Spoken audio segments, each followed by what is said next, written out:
Sir ನಂದೊಂದು ಪ್ರಶ್ನೆ sir. ಇವಾಗ ಮೊನ್ನೆ ಉಪಮುಖ್ಯಮಂತ್ರಿಗಳ ಜೊತೆ ಒಂದು ದೃಷ್ಟಿ ಗ್ಯಾರಂಟಿ ಅಂತ ಒಂದು ಯೋಜನೆ ಮಾಡಿದ್ರಿ ಸರ್. ಅದನ್ನು ಜನರಿಗೆ ತಲುಪಬೇಕಂದ್ರೆ ಅಡ್ವರ್ಟೈಸ್ಮೆಂಟ್ ಆಗಿಲ್ಲ ಅನ್ನೋದು ನಂದೊಂದು ಈಗ ಸಜೆಷನ್ ಸರ್. ಅದು ಅಡ್ವರ್ಟೈಸ್ಮೆಂಟ್ ಅಂತ ಏನಂತ ಹೇಳಿದ್ರೆ, ಈಗ ನಾವು ಇಡೀ ರಾಜ್ಯದಲ್ಲಿ ಮೊನ್ನೆ ನಾವೇನು ಪ್ರಾರಂಭ ಮಾಡಿದ್ವಿ, 390 ದೃಷ್ಟಿ ಕೇಂದ್ರಗಳನ್ನು ಮಾಡಿದ್ವಿ. ಆಶಾ ಕಿರಣ ಅಲ್ಲಿಗೆ ಯಾರು ಬೇಕಾದರೂ ಬಂದು ಕಣ್ಣನ್ನು ಟ್ರೀಟ್ಮೆಂಟ್ ತೊಗೋಬೋದು. ಅವ್ರಿಗೆ ಫ್ರೀ ಉಚಿತವಾದ ಕನ್ನಡಕ ಕೊಡ್ತೀವಿ, ಉಚಿತವಾದಂಥ ಕ್ಯಾಟ್ರಾಕ್ಟ್ ಸರ್ಜರಿ ಮಾಡ್ತೀವಿ.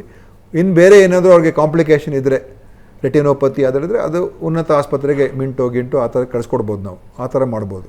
ಸೊ ಇದು ನಾವು 390 ಕೇಂದ್ರಗಳು ಏಕಕಾಲದಲ್ಲಿ ಮಾಡಿದ್ದೀವಿ. ಅಂದರೆ ಯಾರೇ ಆದರೂ ಈಗ ನಮ್ಮ ಕೇಂದ್ರಕ್ಕೆ ಬರ್ಬೋದು, ಚೆಕಪ್ ಮಾಡಿಸ್ಕೋಬೋದು, ಫ್ರೀ ಕನ್ನಡಕನೂ ತೊಗೊಂಡು ಹೋಗ್ಬೋದು. ಅದೊಂದು ಯೋಜನೆ ಮೊನ್ನೆ 390 ಅಂದರೆ ತಾಲೂಕು ಮಟ್ಟದಲ್ಲೂ ಆಗಿದೆ ಅಥವಾ ಜಿಲ್ಲಾ, ತಾಲೂಕಾ ಮತ್ತು ಸಮುದಾಯ ಆರೋಗ್ಯ ಕೇಂದ್ರಗಳು ಎಲ್ಲ ಕಡೆ ಮಾಡಿದ್ದೀವಿ.